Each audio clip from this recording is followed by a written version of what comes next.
Buenas tardes a Hola, hola, ¿cómo les todos. va?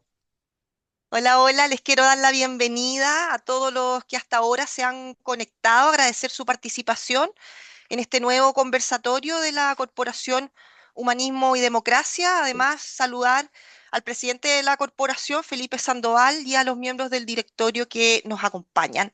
Y en especial, por supuesto, agradecer a nuestro expositor del día de hoy, el señor José Pablo Arellano.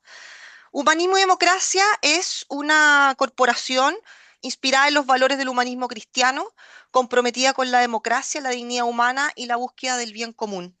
Creemos que el diálogo, la convivencia y el respeto son fundamentales para construir una sociedad más justa y más solidaria. Por ello, reunimos a personas provenientes del ámbito académico, social, cívico y político para reflexionar sobre los desafíos de nuestro tiempo y promover propuestas que fortalezcan una ciudadanía comprometida en el debate público. Cada mes realizamos conversatorios abiertos a toda la comunidad en formato virtual, junto a especialistas, académicos y líderes sociales. En ellos abordamos temas de la actualidad en un ambiente de respeto y de diálogo, con el propósito de aportar a la reflexión sobre la democracia, el desarrollo y el bien común. Todas las sesiones quedan disponibles en nuestro canal de YouTube, Corporación Humanismo y Democracia. También tenemos que contarles que en los próximos días, más precisamente el día viernes, estará disponible nuestra nueva página web www.hid.cl o www.humanismoydemocracia.cl. Por ambos links ustedes pueden llegar, donde van a poder conocer nuestras actividades, nuestras publicaciones y también nuestros futuros proyectos. Finalmente, los invitamos a seguir nuestra cuenta de Instagram, Corp Humanismo y Democracia, y nuestro canal de YouTube, Corporación Humanismo y Democracia.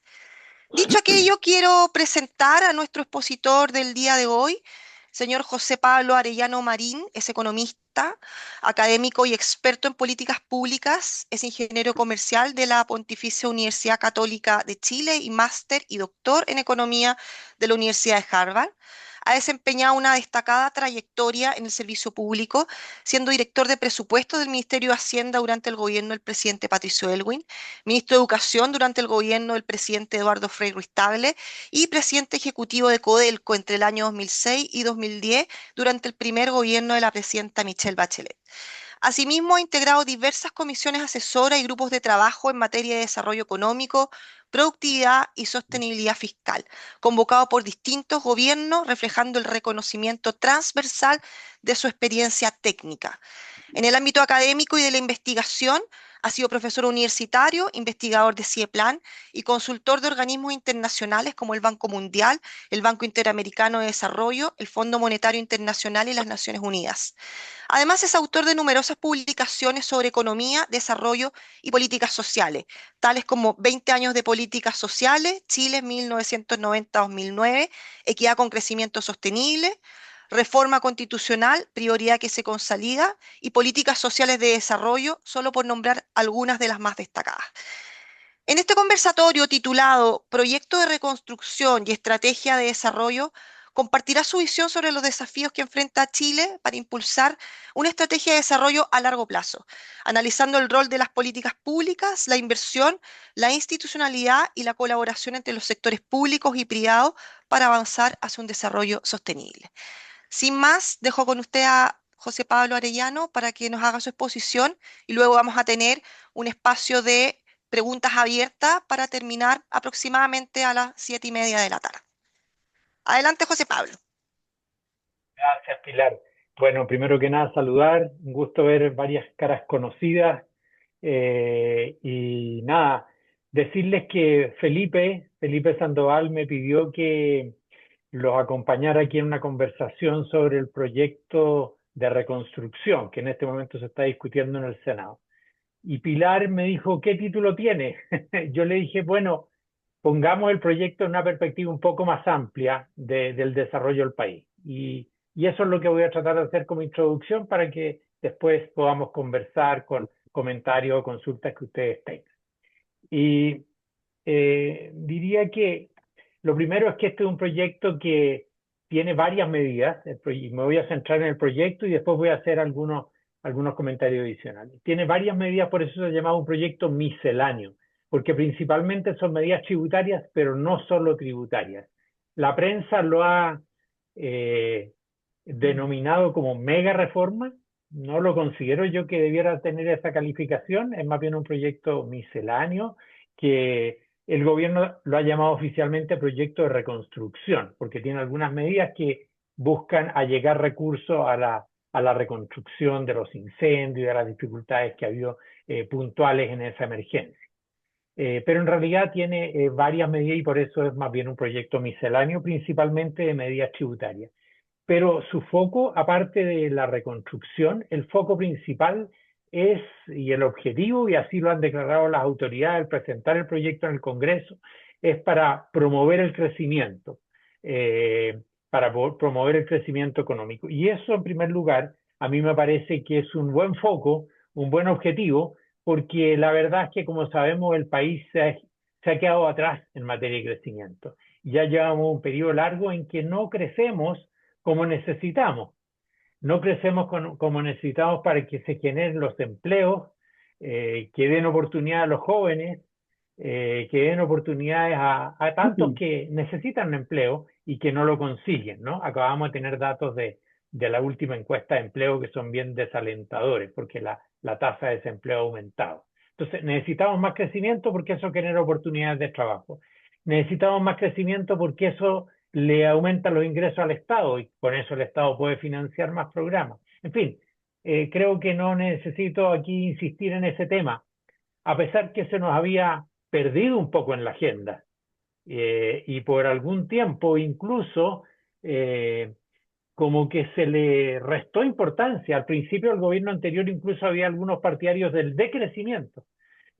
O sea, no parecía que esto tuviera la prioridad y la verdad es que llevamos un periodo largo, eh, yo diría desde el segundo gobierno de la presidenta Bachelet, en que hemos puesto el foco de la agenda económico-social más en temas de distribución que de crecimiento. Y personalmente creo que los dos son necesarios y no debemos dejar postergar uno por el otro. Necesitamos crecer con una adecuada distribución, pero necesitamos crecer, porque si no las posibilidades de distribuir son muy disminuidas. Entonces, primera cosa que me parece positiva es que este proyecto incluye medidas, y así lo dice desde el principio, para apoyar el crecimiento. Entonces la pregunta es, a ver, ¿qué tan efectivas pueden ser esas medidas? ¿Lo lograrán? ¿Qué cosas adicionales uno podría pensar? En fin, quiero conversar sobre eso. Eh, Tal vez recordar algunos, para poner en perspectiva esto del crecimiento. Nosotros, desde el año 2014, que no crecemos al 3% o más, y que era lo que hacíamos habitualmente en los años previos, ¿no? Excepto momentos de crisis que siempre los hay. Pero en promedio, entre el 90 y el 2013, crecimos al 5,3%. O sea, más de 5% en promedio al año. Algunos años mucho mejores y otros años algo menos. Pero casi siempre, casi sin excepción, más del 3% y en promedio más del 5%. Y en cambio, desde el 2014 en adelante hemos crecido apenas al 2%. Hay que recordar que tuvimos el año del estallido, en que la economía estuvo prácticamente plana, y después tuvimos la pandemia, en que por razones sanitarias la economía tuvo que frenarse, ¿no? Nos tuvimos que quedar todos, redujo la actividad económica, pero se recuperó muy rápido al año siguiente, ¿no? Entonces, pero al final, desde el año 2014, que la economía no crece en promedio más del 2%. Y eso explica parte de los problemas que tenemos de empleo, parte de los problemas fiscales que tenemos, los cuales me voy a referir. Ahora, no es solo este indicador que nosotros usamos tanto del crecimiento de la producción del país, del ingreso, lo que refleja esta situación de bajo desarrollo, de insuficiente desarrollo. A mí me gusta mirar una encuesta que es la más antigua y que es presencial, que es la encuesta del CEP, que se viene haciendo desde fines de los años 80. Y ahí hay una pregunta que se ha mantenido durante todos estos años, en la cual le pregunta a la gente, ¿usted cree que el país está progresando o está ahí nomás o está retrocediendo? Y la verdad es que los resultados a esa pregunta, la misma pregunta desde el año 88 creo que fue la primera, 87 la primera encuesta del CEP, hasta la de octubre pasado, son bien relevantes. Y de nuevo, para tomar el periodo 90-2013, en que la economía crecía más, ahí la respuesta, cuando la gente le hacían esta pregunta, la gran mayoría, el 45% en promedio, no siempre, en los años de crisis fue un poco menos, pero el 45% consideraba que el país estaba progresando, 45%, ¿no?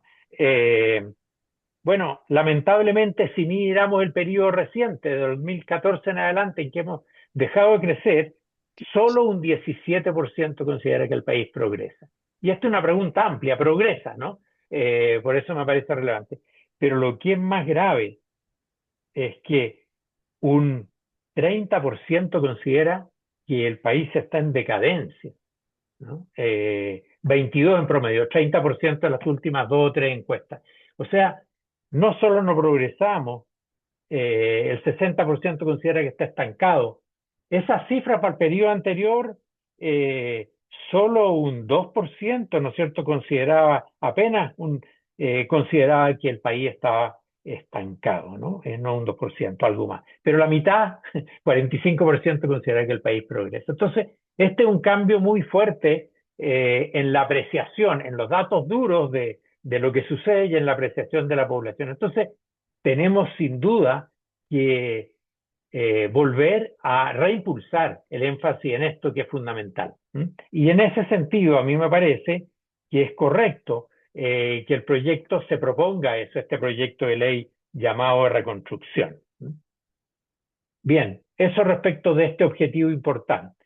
Ahora, una palabra respecto de por qué o qué causas, dentro de las varias causas, nos llevaron a esta situación de relativo estancamiento, de muy bajo crecimiento en comparación a lo que pasaba antes. ¿Cuáles son las razones? Y por lo tanto, cómo corregir eso y buscar retomar ese progreso mayor, salir de esa percepción de estancamiento o de decadencia, que aún es peor. Y bueno, un elemento principal para que el país se desarrolle, progrese, para que crezca, es que haya inversión, ¿no? Eso lo sabemos todos, ¿no? Si queremos que, en fin, que haya vivienda, necesitamos construir más vivienda porque la población crece. En fin, la infraestructura, las nuevas empresas, la energía, todo eso que el país necesita para progresar requiere de inversión. Y los datos de lo que nos ha pasado con inversión son muy claros. Nosotros, el total de inversión crecía en ese periodo en que la economía crecía harto, crecía más del 5%, la inversión crecía cada año casi 9%, casi 9% de mayor inversión de un año a otro, ¿no? 8,8, ¿no? O sea, más que lo que crecía incluso la economía, la producción total. La inversión estaba creciendo en minería, en energía, en infraestructura, ¿no? Bueno, y eso que es fundamental y que explica que pudiéramos crecer tan rápido, eso ha decaído en el periodo más reciente a poco más de 1%, 1,4%. ¿Ya? Entonces, si hay un elemento que es fundamental, que es la inversión, que explica ese crecimiento, también explica este flojo desempeño que hemos tenido en los últimos 10 o 12 años, ¿no? Entonces la pregunta es, bueno, ¿y por qué puede haber pasado esto? ¿Por qué puede haberse deteriorado tanto la inversión? Y aquí hay varios factores, por cierto, en todas estas cosas son multicausales, tal como no es solamente la inversión, pero voy a poner el acento en eso y después a ver si converso de alguna otra cosa. ¿Qué le ha pasado a la inversión? ¿Por qué crece tanto menos que lo que crecía antes? Y como digo, estos son promedios, hay un año un poco mejor y otro peor. Piensa en el año de la pandemia o el periodo de pandemia, naturalmente la inversión estuvo mucho más frenada, ¿no? Pero después se recuperó y en promedio tenemos estas cifras. Bueno, y aquí voy a mencionar 3 factores que son principales. A los inversionistas les importa, por supuesto, cuánto van a obtener como retorno de su inversión.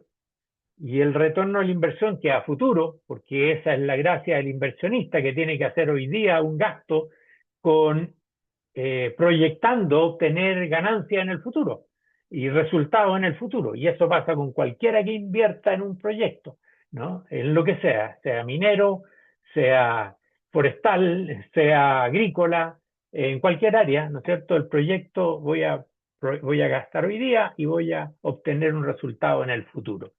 Y ese resultado está afectado por lo que yo espero que voy a tener en el futuro como ingresos, y eso depende de qué perspectivas tengo yo de crecimiento, cómo veo que este negocio, que el país en general va a progresar. Por lo tanto, este estancamiento, este menor crecimiento es una mala cosa para la inversión, ¿no es cierto? Porque si no tenemos buenas perspectivas, bueno, eso frena la inversión, no la estimula, y eso mismo se convierte en un círculo un poco vicioso, ¿no es cierto? Menos inversión, menos crecimiento, y eso mismo hace que eh, la, las perspectivas, el interés en invertir decaiga, ¿no? Entonces, ese es un primer factor que está ahí que tenemos que quebrar.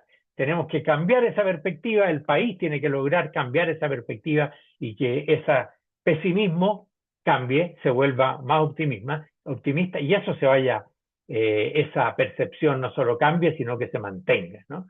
Eh, bueno, pero además influye en esto eh,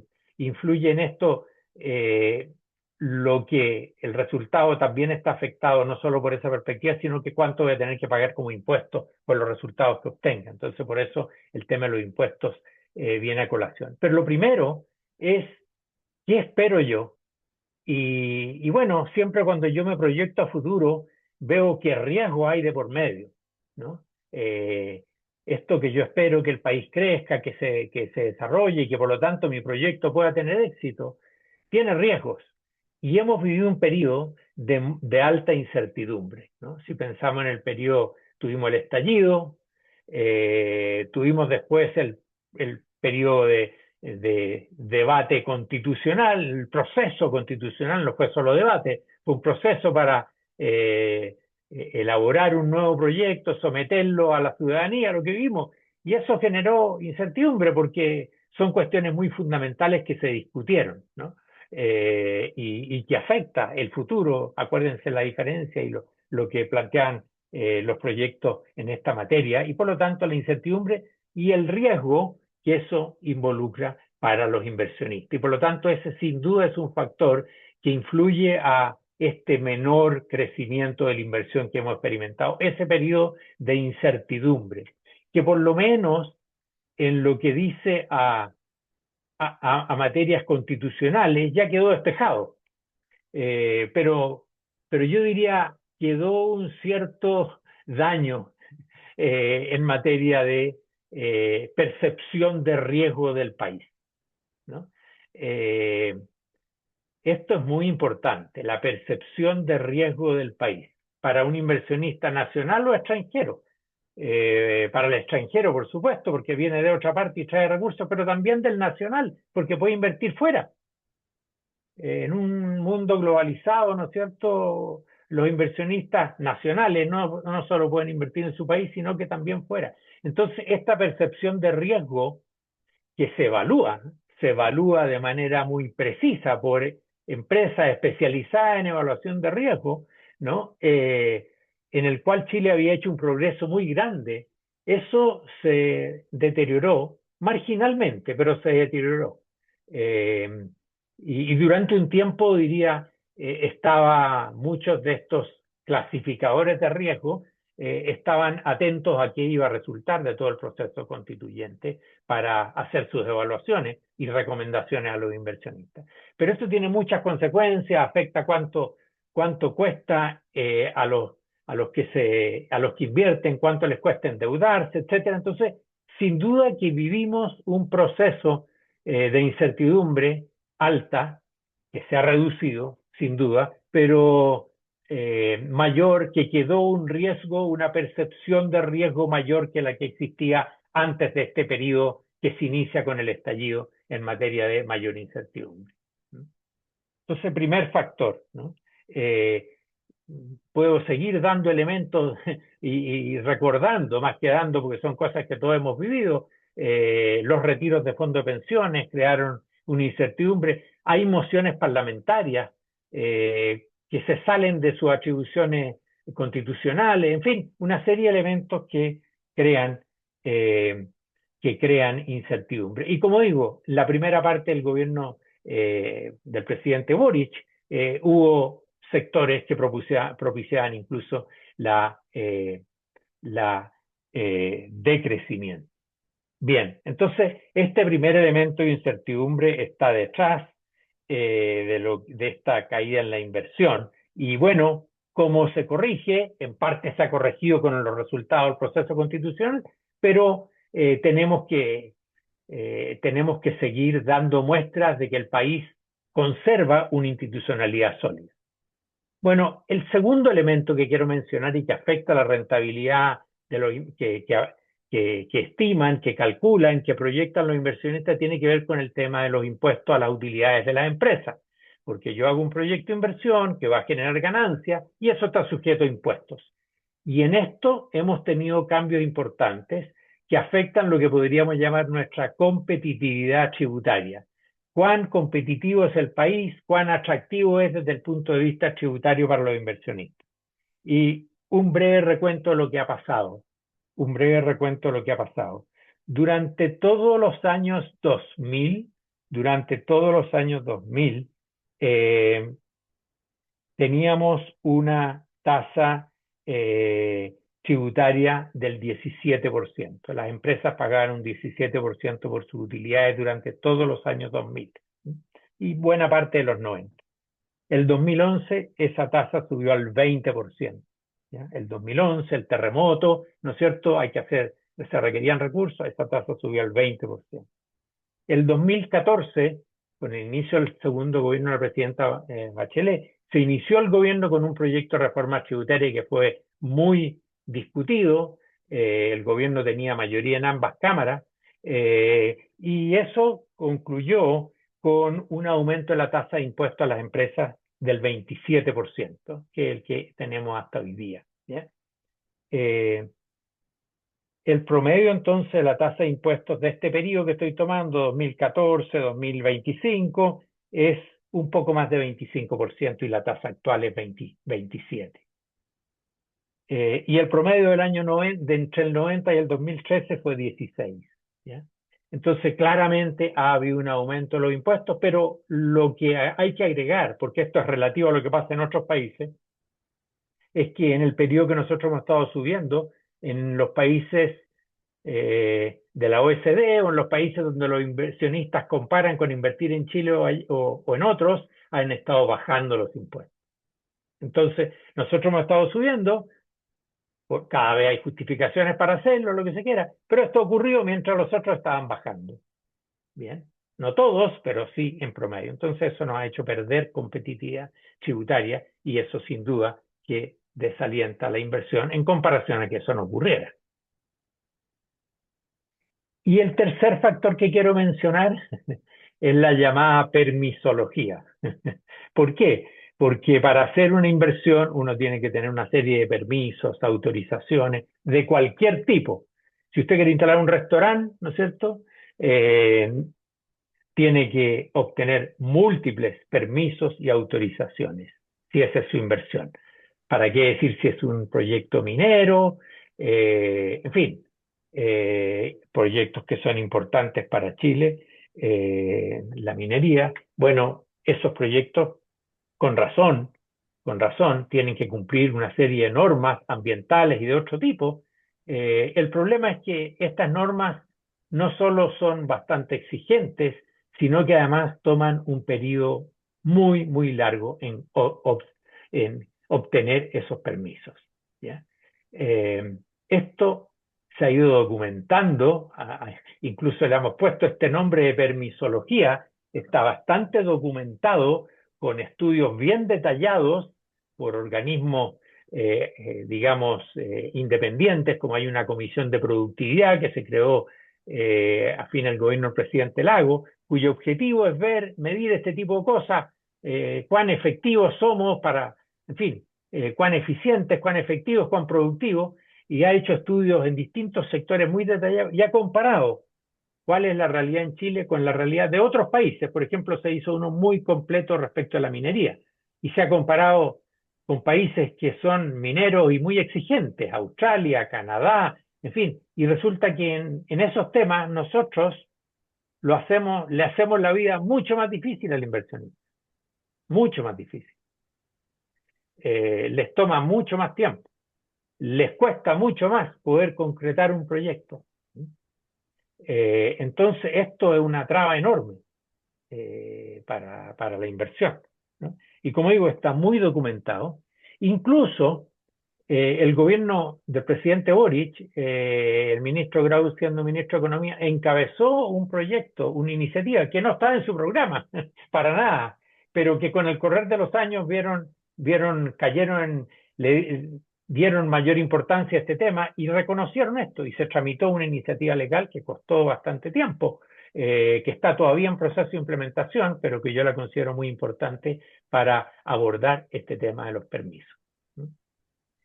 Y, en fin, entonces este es los tres temas que menciono: incertidumbre, competitividad tributaria y facilidad para hacer las cosas.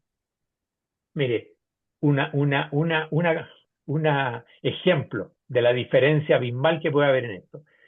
Hace pocas semanas atrás había un gerente de una compañía de supermercado que dijo, mira, para poder instalar un supermercado no es tan difícil, ¿no es cierto? El terreno, un galpón, en fin, las instalaciones, las góndolas, relativamente fácil. Conseguir los permisos me tomó más de 2 años. Bueno, ustedes saben cuánto tiempo tomó, no los permisos, sino que eh, desde que se tomó la decisión de invertir por parte del inversionista y que saliera el primer auto Tesla en China, 1 año. En 1 año desde que se tomó la decisión hasta que se dieron los permisos, hasta que salió el primero de los cientos de miles de autos que se producen. 1 año. Y aquí 2 años para un permiso para una tienda de supermercado. Entonces, esa es la realidad de los países que crecen más. No digo que nosotros lo vamos a hacer en 1 año, pero hagámoslo al menos con un estándar en los proyectos que hacemos de los países, si nos comparamos con los mineros, de lo que hacen en Canadá, en Australia o en otros. Ahí tenemos una brecha muy grande. Bien, bueno, entonces, en este ámbito, con este breve diagnóstico que he dicho de este tema tan importante que es de la inversión, voy a mirar el proyecto, ¿no? Y el proyecto de reconstrucción, tiene normas precisamente en este tema de la permisología, que complementan las que aprobó el gobierno pasado y que hay que implementar, porque esas normas requieren reglamento, etcétera, y están en ese proceso. Y tiene normas que complementan. Y yo eso, sin entrar al detalle de esas normas, pero creo que es algo que hay que impulsar. Y se podrá perfeccionar, y de hecho ya han mandado indicaciones, pero eso me parece algo que contribuye al crecimiento, que va en la línea que hay que hacer, que hay que actuar, ¿no?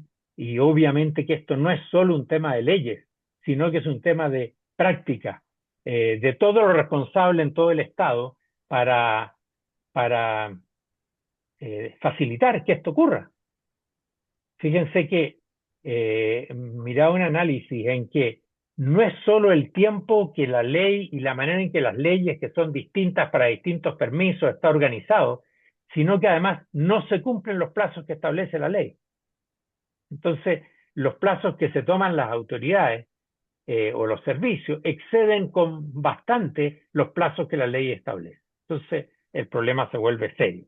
Bien, hay un tema de que el proyecto de ley procura complementar lo que ya se hizo, pero no es solo un tema de ley, sino que además es un tema de realidad y de ejecución y de cumplimiento y de voluntad y de dedicación para que esto ocurra. Bueno, lo segundo que propone el proyecto es bajar la tasa corporativa de 27%, la tasa de impuesto a las utilidades de las empresas, de 27 a 23, que es el promedio de la OECD. Y esto propone hacerlo gradualmente en el tiempo. ¿Por qué? Porque esto significa menores ingresos. Entonces, hagámoslo de a poco. Me parece correcto que sea gradualmente. Por lo demás, esto tiene bastante acuerdo. Incluso el gobierno de Boric planteó hacia el final una iniciativa en esta línea. Eh, no en los mismos números, pero en esa dirección. Entonces, hay un reconocimiento bastante amplio. Lo de la permisología que ya mencioné, y segundo, de que hay que bajar la tasa de impuestos a las empresas, por lo menos llevándolo al promedio de la OECD. Bueno, hasta ahí lo que yo diría, sin perjuicio que uno discutir el detalle. Hay otras normas que tiene el proyecto que son más controvertidas, y voy a ir de menos a más, o no sé si de menos a más, pero el proyecto plantea además eh, modificar algo que se introdujo el gobierno de la presidenta Bachelet, en el segundo gobierno, que es algo que que dice relación con la relación entre los impuestos a las personas y los impuestos a las empresas, lo que llaman la integración. ¿Cuánto de lo que yo soy socio en una empresa, puede ser pyme, puede ser grande, yo soy socio de una empresa, cuánto de los impuestos que ya pagué en la empresa se me reconocen cuando yo pago mis impuestos personales? Bueno, la integración es que todo lo que se pagó en la empresa, ¿no es cierto? Por aquella parte que retiré para mi ingreso, que se convierte en ingreso, eh, así era el sistema, se descuenta. Después, a propósito de la reforma del 2014, se descuenta solo 2/3. Bien, entonces este proyecto vuelve a decir no, integremos plenamente, que se descuente todo. Bien, este ha sido un tema bien polémico. En el gobierno del presidente Piñera se trató de hacer esto, de volver esto mismo, corregir esto mismo, no hubo acuerdo. Durante el gobierno del presidente Boric hubo otra reforma que no avanzó, otra reforma tributaria que abordaba estos temas. Entonces, yo creo, personalmente considero adecuado que haya una integración total por razones de equidad, pero no creo que es esencial desde el punto de vista del objetivo de crecimiento. Bien, hay otra materia, también polémica, que habla de la invariabilidad tributaria. ¿Qué quiere decir esto? Mire, si yo soy un inversionista, especialmente un proyecto grande, que va a rendir frutos en 15 años, en 20, durante 15, 20 años, además que va a partir, porque el proyecto en construirse toma varios años, va a partir después. Entonces, a lo mejor cuando yo hago mis cálculos y en fin, me endeudo, etcétera, resulta que después cuando yo estoy obteniendo los resultados, me suben los impuestos. Entonces, tal vez lo que parecía bueno deja de serlo o es menos bueno. Entonces, eh, me crea un problema, me crea una duda, una incertidumbre. Entonces, le doy una seguridad a usted que no va a cambiar los impuestos, que el Estado se compromete con usted que no le va a cambiar los impuestos durante un periodo largo, 20, 25 años. Esto, la verdad es que se hizo en Chile en algún momento en los años 50, ¿ya? Cuando el país necesitaba invertir. Y se hizo de manera continua a partir del año 1974, en lo que se llamó el Decreto Ley 600, hasta el año 2016, ¿ya? En que terminó esta norma de invariabilidad tributaria.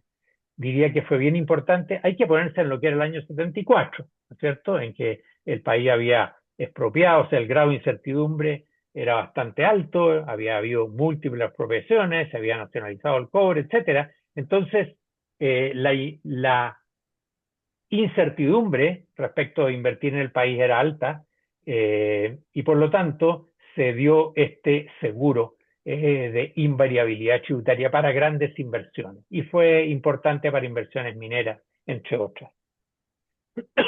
Pero esto se terminó el año 2016, y le quiero decir que fue un tema controvertido. Incluso el gobierno, por acuerdo con el Congreso, convocó una comisión para estudiar el tema. Yo fui parte de esa comisión, así que ahí discutimos y analizamos una conversación plural bastante amplia, y estimamos, año 2016, que ya no era necesario dar esta invariabilidad, porque el país estaba en una posición de bastante seguridad.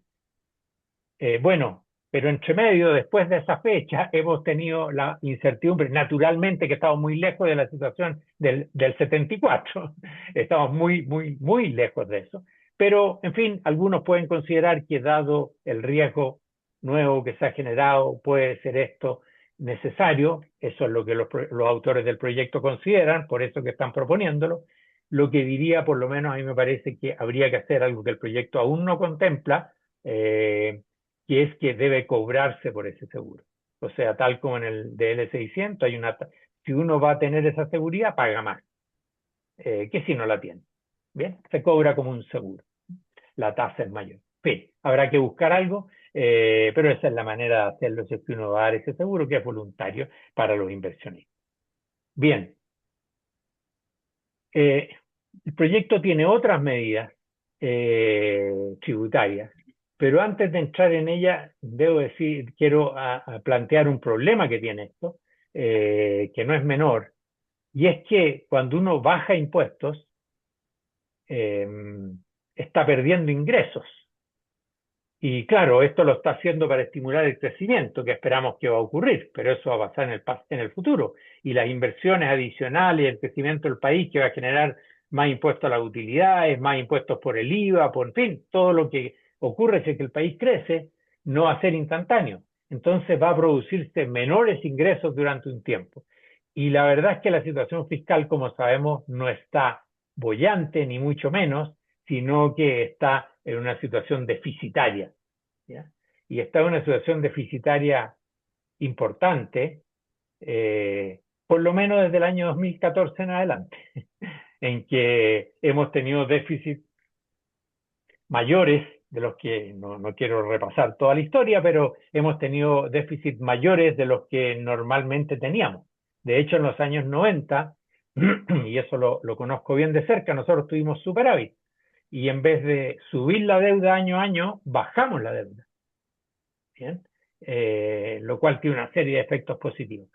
Pero ahora hemos tenido déficit importantes para periodos digamos, de no crisis, para periodos de no crisis, porque tener déficit cuando hay una crisis económica es comprensible y puede ser necesario, pero no en periodos de relativa normalidad, como es la que tenemos ahora. No tenemos crisis, crecemos menos, pero no tenemos crisis. Entonces, el problema es que tenemos esta situación en que la deuda está creciendo. El déficit del año pasado del fisco fue de 10 mil millones de dólares, aproximadamente 10 mil millones de dólares, y la deuda volvió a aumentar en circunstancias que estamos acercándonos a niveles que son inconvenientes porque no solo más deuda, más gasto en intereses, hay que pagar por la deuda, sino que además nos deja vulnerables cuando haya una crisis. Y eso es muy importante. Y nosotros enfrentamos muy bien la peor crisis que hemos tenido desde el 90 en adelante, que fue la del 2008, la gran crisis financiera internacional. La enfrentamos muy bien porque habíamos hecho antes bien las cosas y teníamos un nivel de deuda muy baja. Y lo mismo incluso la crisis asiática. Entonces, no podemos seguir agravando la situación fiscal que hay. Entonces, definitivamente, y debemos hacer planes para ir mejorando esta situación en los próximos años. Y en esto el proyecto, lo que presenta, falla, porque no logra compensar los menores ingresos, por lo menos durante algunos años, los menores ingresos que se van a producir por esta baja en el impuesto a las empresas. No lo logra compensar. No solo eso, sino que además agrega otras medidas que son menos eficaces desde el punto de vista del crecimiento y que son bastante costosas. La más costosa es un crédito tributario por el gasto de la planilla de la empresa. ¿Ya? Esa medida es casi tan costosa como la baja de impuestos a las utilidades, ¿no? Cuesta 1.500 millones de dólares al año. Y cuando uno tiene déficit no puede hacer esos gastos, tiene que ser muy moderado. Ya el ministro de Hacienda ha dicho que lo va a revisar, ¿no? En buena hora, porque creo que es muy discutible el efecto sobre el empleo y tiene un costo muy alto que francamente no hay condiciones para abordar. Aquí un comentario. Si nosotros queremos hacer medidas de estímulo, medidas tributarias o de subsidio, de estímulo al empleo, tenemos que construir sobre lo que hay. este crédito que se propone en el proyecto nunca, digamos, se había hecho. Y en cambio, en marzo de este año se acaba de promulgar una ley de un subsidio único al empleo, que se aprobó, tramitó el gobierno pasado, que se aprobó por unanimidad en el Senado. O sea, tenemos un instrumento recién aprobado que puede ayudar, seguramente habrá que perfeccionarlo, pero ahí hay un instrumento, ¿no es cierto? ¿Por qué tenemos que ir con otra cosa que es tremendamente costosa para lograr ese objetivo? Yo por lo menos no encuentro buenas razones para hacer eso. Bien, entonces tenemos este tema de fiscal y hay medidas como esta, que es la principal, que francamente no contribuye. También un tema que se ha hablado mucho, el tema de las contribuciones, es de otro orden de magnitud, las contribuciones para la tercera edad. Eh, Aquí me detengo un momento porque puede ser de interés, ¿no es cierto? Desde el punto de vista macro no tiene la misma importancia, pero creo interesante como criterio, ¿no? Y como porque uno tiene que hacer opciones cuando hace proyectos. Bueno, es cierto que los avalúos han subido mucho, no hay duda, han subido en UF, no estoy hablando, los avalúos en UF han subido mucho y han subido, gracias, me conviene un vasito de agua. Y con esto voy a ir terminando para dar espacio a preguntas porque parece que me he alargado más de lo que pensaba. Bien, los avalúos han subido mucho porque el valor de las viviendas ha subido mucho, lo cual es un problema en UF, ¿no? Es un problema y parte de ya han subido porque los terrenos han subido y porque los costos de construcción han subido en UF mucho, ¿no? En parte por el tema de la permisología, de nuevo aparece aquí, y los estándares, en alguna medida bien, necesario, mejores estándares, pero en algunas cosas costos que uno podría evitarse si hiciera las cosas mejor, desde el punto de vista de los trámites, permisos, más rápido, etcétera, porque más tiempo es más costo financiero para el inversionista, para el constructor. Bueno, entonces han subido mucho los avalúos, mucho más que las remuneraciones y que los ingresos a las personas en promedio, y por eso entonces esta medida que es muy popular, especialmente entre las personas que ya están pensionadas, en que las pensiones están fijas, no suben como las remuneraciones que sí tienden a subir. Entonces, pero aún así las avalúos han subido más que las remuneraciones. El problema es que, bueno, esto también tiene un costo y esto es de beneficio municipal, las contribuciones, ¿no? Entonces, para el fisco son un costo. Pero, bueno, ¿qué pasa con esto? La verdad es que la gran mayoría de las personas, adultos mayores, me voy a concentrar en ellos para quien está pensado el beneficio, ya están exentos.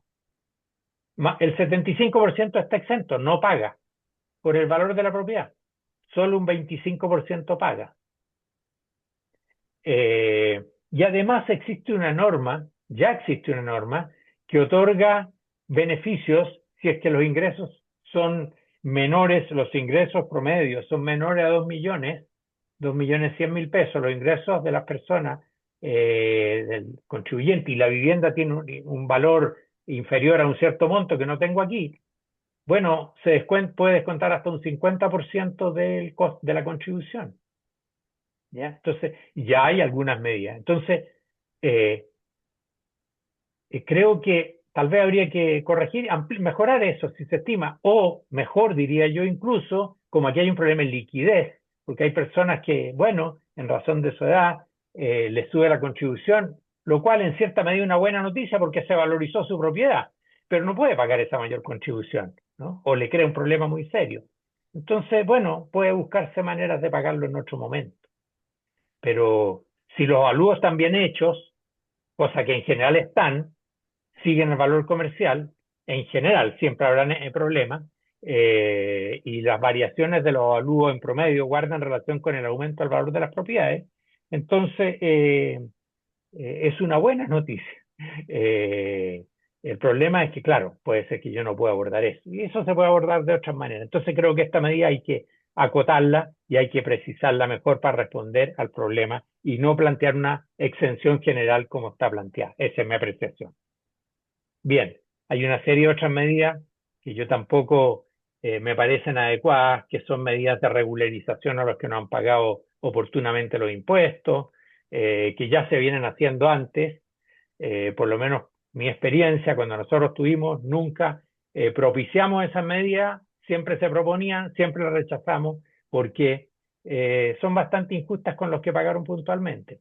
Les generan plata al fisco, pero son injustas con los que pagaron oportunamente.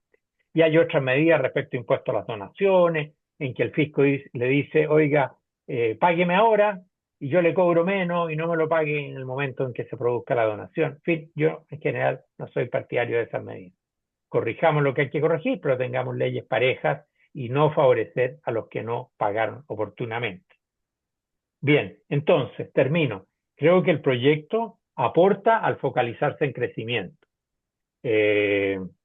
Y hay iniciativas que estimulan la inversión, como esto los permisos, como bajar la tasa corporativa, pero hay otras que distraen,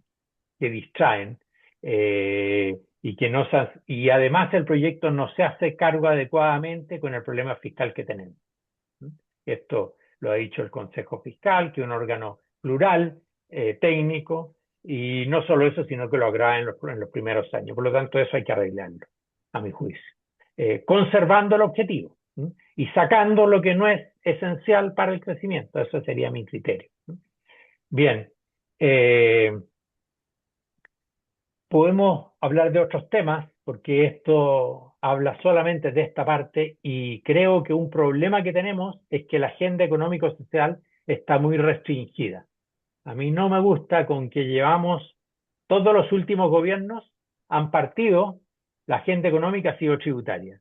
El gobierno Bachelet 2, el gobierno de Piñera 2, el gobierno Boric y el gobierno actual parte con una agenda tributaria, ¿no? Volvemos sobre lo que discutió el anterior porque no quedé conforme. Entonces, hay muchos otros temas. Hoy día estamos viviendo una gran bonanza del cobre. ¿Cómo hacer para aprovechar mejor eso? No solo por los beneficios fiscales, sino para que esto genere mucho más actividad. Y así podríamos hablar de otros temas. Y creo que esto concentra toda la energía en algo que es importante, pero que hay que complementarlo con otros temas que son muy importantes para el desarrollo del país. Voy a parar ahí porque me alargué más de lo que había pensado para tener comentarios o consultas de ustedes. Muchas gracias, José Pablo. Todo muy interesante. Vamos a abrir el espacio de diálogo. Quien quiera partir levantando la Pilar, mano. una pregunta. Ignacio, Oye, perdón que no sé adelante. cómo se pone el dibujito ese para levantar la mano. Yo nunca he sabido. Bueno, oye, José Pablo, una pregunta muy concreta, muy interesante tu planteamiento. Te veo más crítico incluso que lo que te leímos en el Mercurio hace como un mes y medio, una larga entrevista un día domingo. La pregunta es muy simple. Este proyecto misceláneo, ¿era necesario tras el objetivo del crecimiento o había otras formas más eficaces de propender al crecimiento? Bien concreta. Pilar, vamos contestando inmediatamente. ¿Cómo va a Como tú hacerlo? quieras. ¿Qué prefieres tú? ¿Contestar o Usted juntar? dirige, usted dirige. Yo estoy disponible a lo que usted estime. Bueno, vamos contestando de a una entonces. Bien, perfecto. Oye, mira, yo diría que primero creo que era necesario que el gobierno diera una señal de que tenemos que jugarnos por el crecimiento. Y en ese sentido, hacer un proyecto pro crecimiento me parece bien. Y los ingredientes que yo privilegio son los de permisología y privilegio la baja en la tasa corporativa, que fue lo que señalé, ¿ya? Eso es lo que yo diría como elementos clave y, y eso diría yo, y creo que otras cosas desgraciadamente distraen de esto y le restan y podría, porque a propósito del seguro de la invariabilidad, también es un seguro el grado con el cual las cosas se aprueban, porque da una mayor tranquilidad si es que hay un apoyo más transversal y más amplio.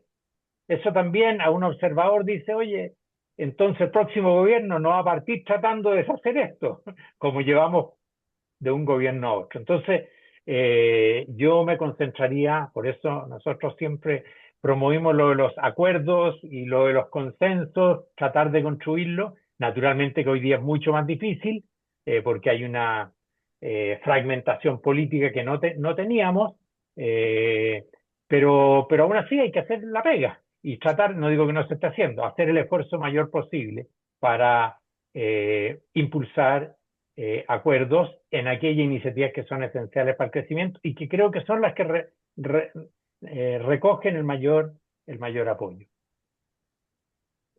Muy bien. Felipe, Sí.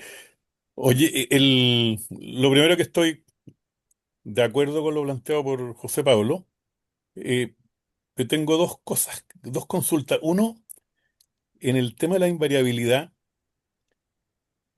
me leí el artículo completo, eso es como un proyecto de ley propio, y me da la impresión, no puedo asegurarlo porque me pierdo un poco en la lectura, de que no solo hay invariabilidad tributaria, sino que hay invariabilidad de permisos. Es decir, si hay una norma que rige cuando yo invierto, esa norma me persigue por tanto tiempo. No sé si leí mal o no, pero eso es lo Mm, que me dio la impresión. Y mm, nadie, yo he preguntado en varias partes y nadie me lo ha aclarado. No sé si tú, José mm, Pablo, lo tenés claro o no. Y eso yo creo que es complicado, ¿eh? Y lo segundo, a pesar de que uno, cuando salen ciertas normas, aunque sea reglamentaria, quizás debería haber un tiempo en la cual no se puedan cambiar, porque aquí se cambian cada 4 años las normas. Eso no, al final tampoco da ninguna certeza, pero quizás debería haber una cosa general y no para algunas, solo para algunas empresas, ¿eh? De que las normas rigen, no sé, 6 años, 7 años, pues se cambian. Bueno, pero lo segundo es que en el tema del equilibrio fiscal, uno podría pensar, aunque es tarde, ya se está terminando el proyecto, que está bien la rebaja tributaria, pero si los permisos sectoriales generan un ingreso X y la invariabilidad genera un ingreso Y, uno podría decir, bueno, vamos con los cambios de los permisos sectoriales, vamos con la invariabilidad, y como esto va a generar más ingresos fiscales porque hay más inversión solo por esas medidas, rebajamos los impuestos una vez que veamos el resultado. Porque todas las reformas tributarias apuestan a más ingresos futuros o a más actividad futura, pero son apuestas que no han resultado en los últimos años. Entonces, quizás la gradualidad de la baja de impuestos debería también ligarse con resultados en mayores ingresos fiscales por mayor actividad económica, ¿eh? Son las dos cosas que me mm. nacen como preguntarte, que tengo Sí, dudas del proyecto. sí, sí. Mira, yo personalmente creo, y este tema lo discutimos, esta es mi opinión, pero nosotros hicimos un informe durante el gobierno anterior, una comisión que convocó el ministro Marcel, justamente para plantear medidas pro crecimiento. En realidad el problema era fiscal, pero nosotros lo pusimos el mayor énfasis en el tema crecimiento, porque eso a su vez iba a generar ingresos y iba a ayudar a resolver los problemas fiscales. Y nosotros pusimos dos temas principales. Uno era justamente el de los permisos, y otro era el de bajar la tasa corporativa, que es lo mismo que estoy ahora planteando. Incluso estimamos los efectos de que esto tendría.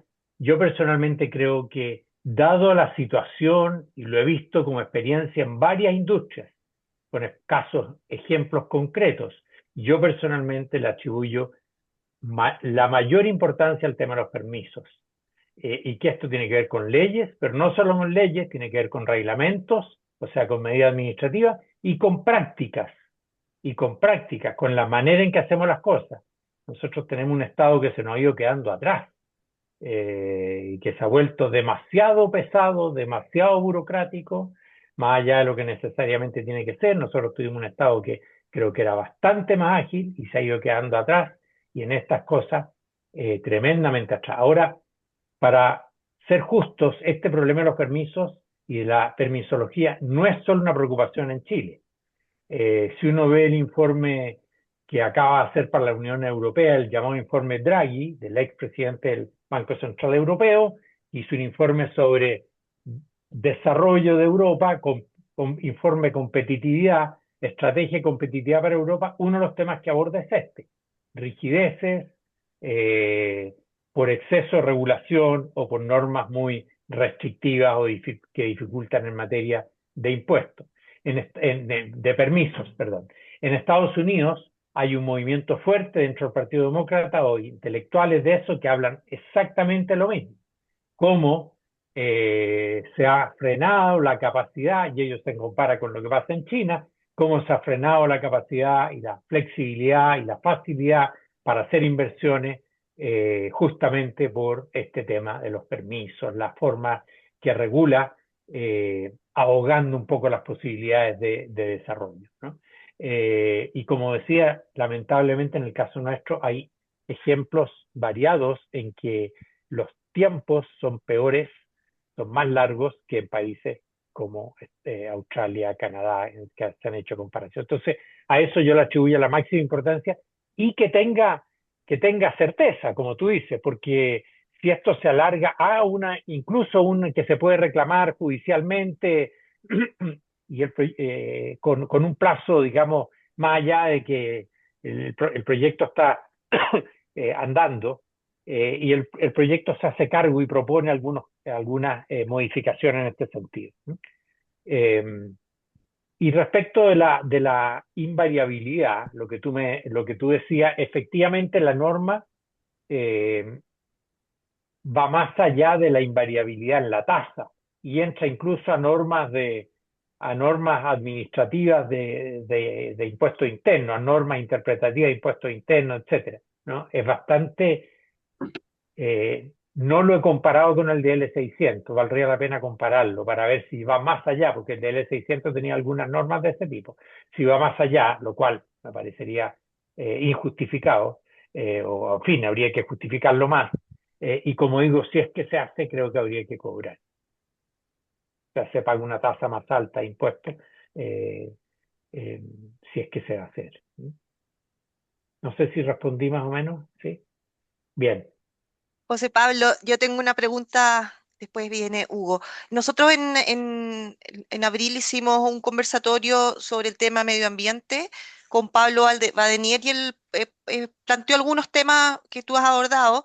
Él habló además de que se necesitaba fortalecer la rectoría técnica del Servicio de Evaluación Ambiental, incorporar algunos mecanismos de reembolso cuando las resoluciones de la calificación ambiental eran favorables, y habló también de reducir los plazos para invalidar permisos, idealmente de 2 años a 6 meses. Pero él sobre todo destacó que la discusión no debía centrarse solamente en los permisos ambientales, sino que la prioridad era implementar adecuadamente la ley marco de permisos sectoriales, sus reglamentos, sus mecanismos, entre otras cosas. Entonces, la pregunta que te quiero hacer es por qué el debate sigue estando en los permisos ambientales cuando hay otras muchas barreras regulatorias para la inversión. Mm. Sí, mira, tal como dije, las normas de este proyecto complementan lo que hizo el gobierno anterior, que fue bien discutido y tuvo amplio apoyo. Ahora, tal como, insisto, esto, ¿por qué? No es que no estén, me imagino, yo no estoy al día respecto de esos reglamentos, que si no se han dictado tienen que estar elaborándose, hay un proceso para el reglamento, elaborarlo, mandarlo a la Contraloría, etcétera. Y yo considero que eso es fundamental. Cómo se escriban, si es que no se han terminado de aprobar esos reglamentos, porque la ley establece una cosa y el reglamento puede, dentro de lo que dice la ley, puede ser más fácil o más difícil las cosas, las puede hacer más fácil o menos fáciles, por ponerlo en esos términos. Entonces, me parece clave esos reglamentos y coincido plenamente con eso. No estoy al día y no te sabría decir si los reglamentos se hicieron, si ya están publicados, si son el mejor reglamento, tampoco soy tan especialista en eso, pero sí que es un área, como dije antes, no es solo la ley, son también esos reglamentos, y sobre todo cómo después las autoridades los cumplen y los ponen en práctica, y qué prioridad tiene esto. Entonces, yo espero que las autoridades actuales y, en fin, todos los responsables pongan el máximo celo, entendiendo que necesitamos y que hay muchos cientos de miles de personas que necesitan que la inversión se destrabe y salga adelante. No es solo el inversionista, ¿no? Uno escucha experiencias desde pequeños inversionistas, ¿no es cierto?, que tienen una actividad que están tratando de llevar adelante y que se desesperan porque Mm. están pagando el crédito de la inversión y no logran ponerlo en operación porque hay un permiso que les falta. Entonces, eso tiene que cambiar como actitud. Yo espero que énfasis, este reconocimiento en la importancia del crecimiento, en la necesidad para empleo, para todo lo que hemos dicho, lleve a una actitud pro crecimiento, ¿no? Y pro sacar adelante los proyectos, ¿no? Y no hay que esperar que uno dé el permiso para que venga el otro. Oye, hagamos las cosas en simultánea. Oye, la velocidad con que las cosas pasan hoy día, los cambios tecnológicos, no podemos hacer las cosas al ritmo que las estamos haciendo. No podemos seguir así. Así que, de acuerdo, esa parte es fundamental. Entonces, cuando yo decía la agenda, me preocupa que no levantemos otros temas que son claves para el crecimiento y que conversemos y empujemos otras cosas también. Eso. Oye, aquí escribieron en el chat que además esto de los permisos y todo eso abre muchas Comentan veces algo. espacios de corrupción, ¿no? Que también es un problema que hay que tener en consideración, ¿no?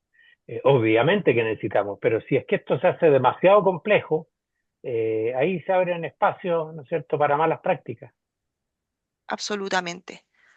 Y Gutenberg ha perdón, levantado la mano. perdón, Pilar, para complementar un poco lo de José Pablo en eso, y no es solo corrupción gubernamental. Yo recuerdo cuando era presidente de Salmo en Chile, llegaron unos abogados a Puerto Montt a conversar conmigo.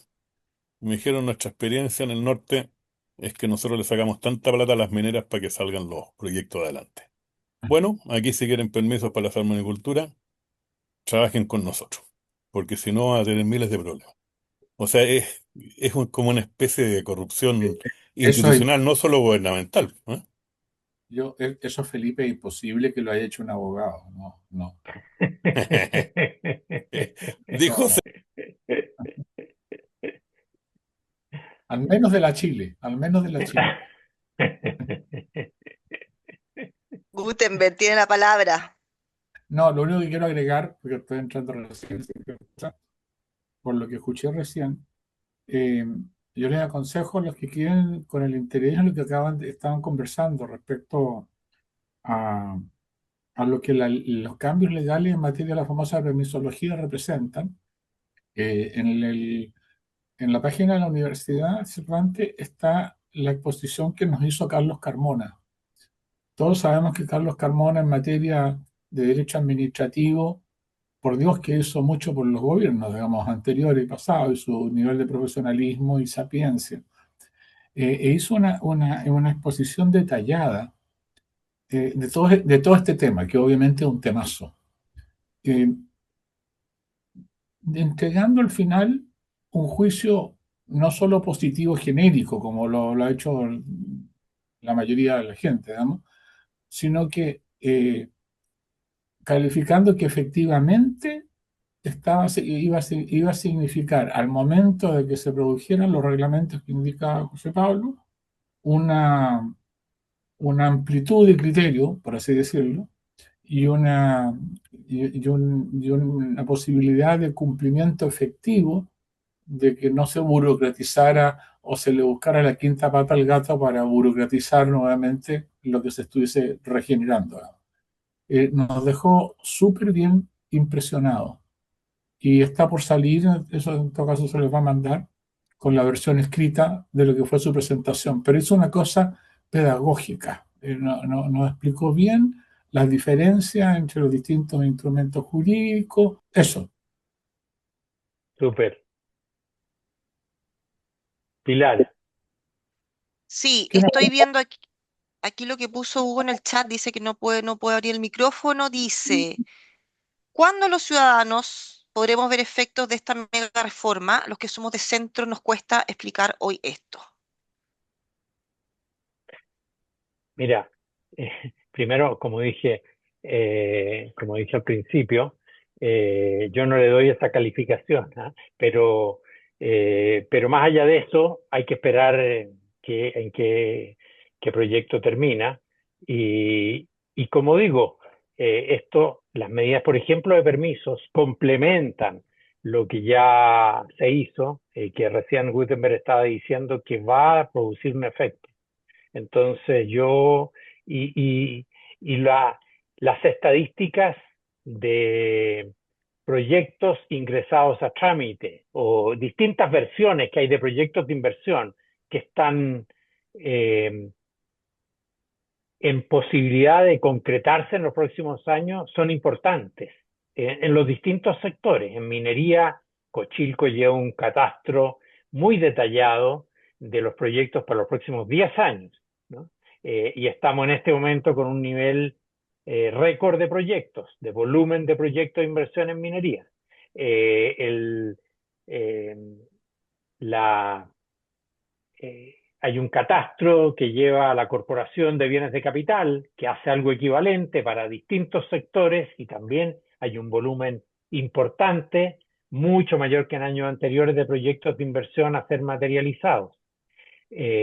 Y el servicio ambiental, que recibe solicitudes de autorizaciones, también ha recibido una cantidad importante de proyectos. Por lo tanto, hay una posibilidad, ¿no es cierto?, de que se produzca un impulso de inversión importante, que esperemos sea el caso, por todo lo que hemos conversado acá y la importancia de que eso desate un crecimiento de proyectos. Y por último, para cerrar con esto, estamos algo que no, en fin, que solo enuncié, estamos viviendo un periodo que podría ser un nuevo ciclo muy importante de precios del cobre.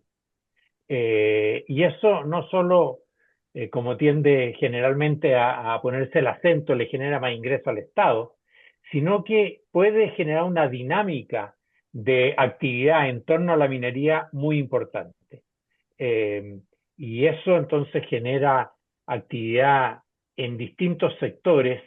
Además, no solo, varias de nuestras empresas no solo atienden no solo son proveedores de la minería en Chile, sino también lo son en otros países.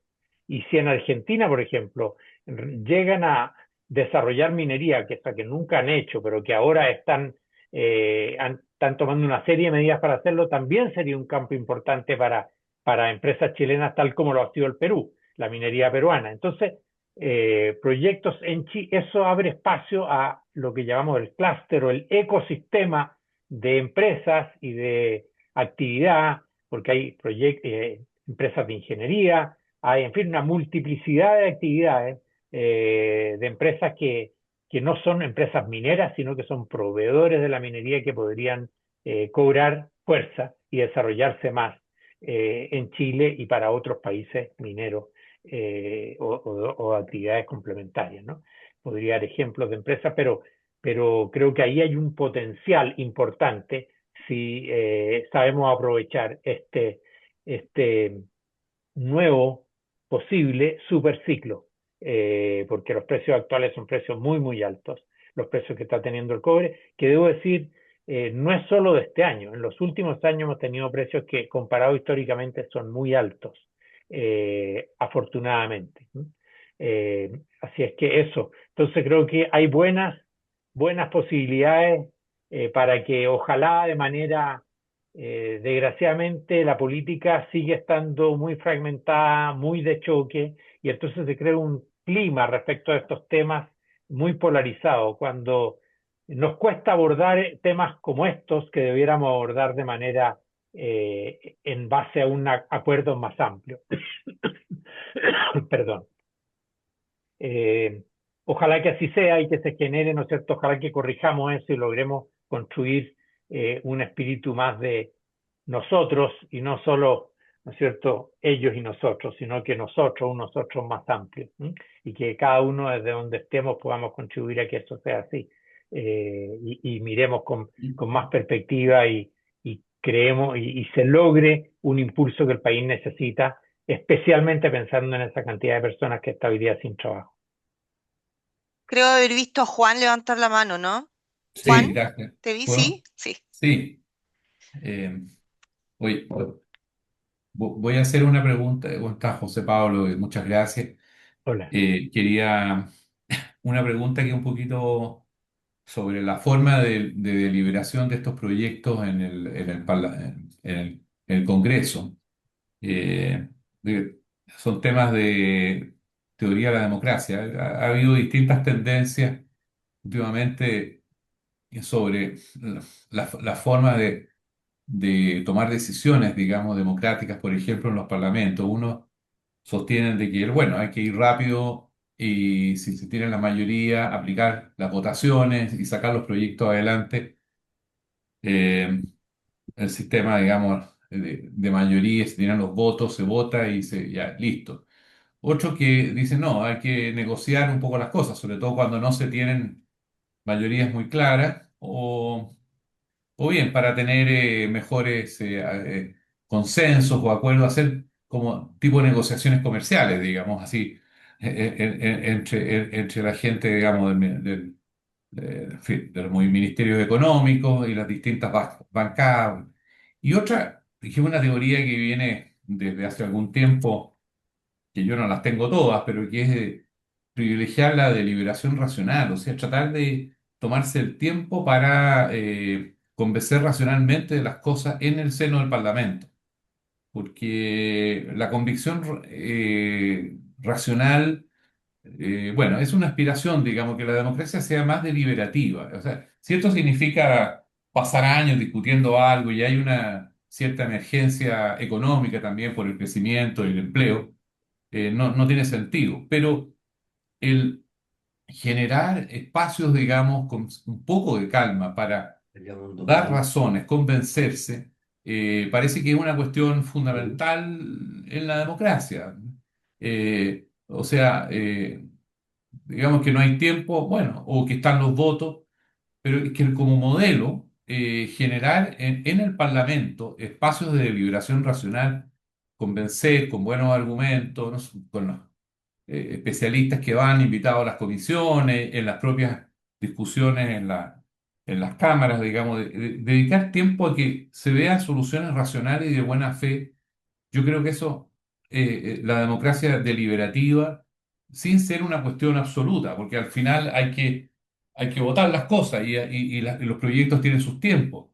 Pero estas cosas urgentes, como tipo Milei, digamos, en Argentina, o quizás lo que ha pasado en Chile, de que ya en un mes, estando los votos, tratando de conseguirlo, se puede sacar adelante la medida y listo. Yo creo que no es bueno para las propias normas que se quieren aprobar y para el ambiente racional que hay que tratar de construir en la democracia representativa. No sé qué piensas tú. Yo creo que algo dijiste antes, digamos, de que era bueno tener no solamente las leyes, sino que ciertos consensos. Pero yo quería enfatizar este asunto de tomarse los tiempos, aunque tengan los votos. Sí. A ver, mira, eh, dos cosas. Uno, en temas en los cuales hay cierto acuerdo, yo decía, ¿no es cierto?, que hay temas sobre los cuales hay cierto acuerdo. Yo creo que se puede avanzar y ojalá se avance lo más rápido posible, ¿ya? En los temas que hay acuerdo, ojalá sea así. Y ojalá sobre todo, y voy al tema más de fondo que tú planteas, que este tema de de lo deliberativo y de que, en fin, desgraciadamente, estamos viviendo una época en la cual eso se ha debilitado en todas partes. Eh, es lo que uno quisiera, ¿no es cierto? Lo que tú señalas como aspiración, pero en todas partes la polarización política tiene mucho que ver con la influencia de las redes sociales y la manera en que eso forma opiniones y la gente escucha a los de su tribu y entonces hace mucho más difícil esta deliberación que tú dices, con un agregado de algo. Aquí hay detalles que muchas veces son bien influyentes. Hoy día todas las sesiones de las comisiones en el Congreso son televisadas. Eso produjo un cambio bastante grande, porque te cuesta más cambiar de opinión, Claro. porque tienes a toda tu tribu mirándote. No digo que esto debe ser secretismo, pero una buena deliberación hay que estar desarmado un poco. Y no solo en Chile, esto está documentado en otros países cuando empezaron a televisar las sesiones de comisiones, que era la instancia de diálogo, de negociación, lo que tú estabas describiendo, esa dinámica cambia. En fin, hay reglas Y hay aspectos desde la tecnología a la manera, la dinámica, por supuesto la dinámica, las reglas de la política que influyen mucho en esto a lo cual tú estás llamando la atención y que es fundamental, ¿no?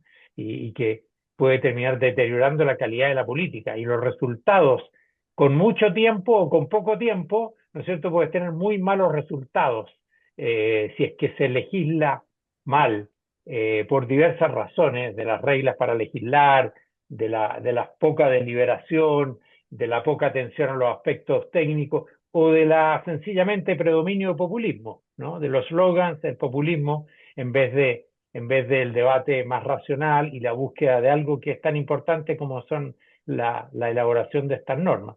En fin, eso daría para una conversación y para especialistas en el tema. Yo de lo que me ha tocado en la práctica y de lo que miro en Chile y en otras partes, te encuentro mucha razón en que hay un tema que dice relación con la calidad de la política y cómo eso deriva en mejor o peor proceso legislativo. ¿Sí?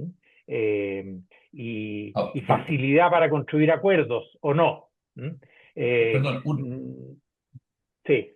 una cosita, es que quiero volver a distinguir entre negociaciones y deliberación racional y fundamental, porque a veces la negociación es una cuestión que la toma el ministro o los ministros, digamos, y acuden directamente a ciertos parlamentarios, en fin, y la gente, digamos, se entera, se llegó a un acuerdo, pero no hay como un proceso de maduración de razones, de cambio de posiciones, que sea, digamos, que sea más extendido, más público.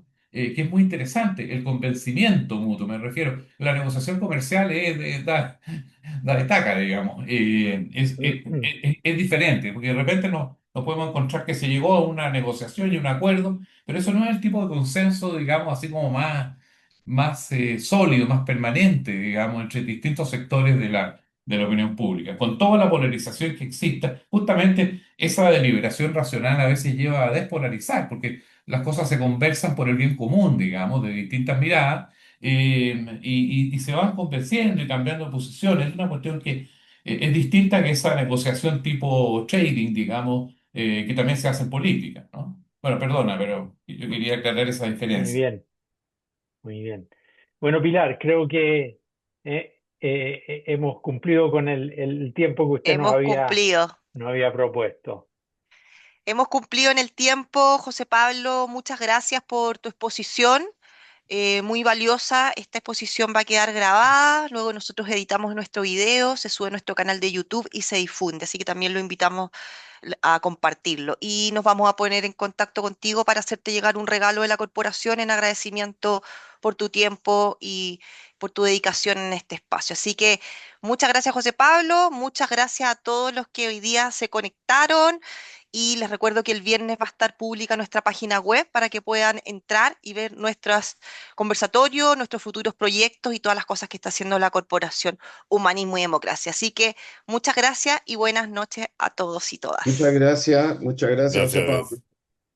Un Muchas Gracias, José gracias, gusto, buenas Pablo. que esté noches. muy bien, gusto verlos. Gracias.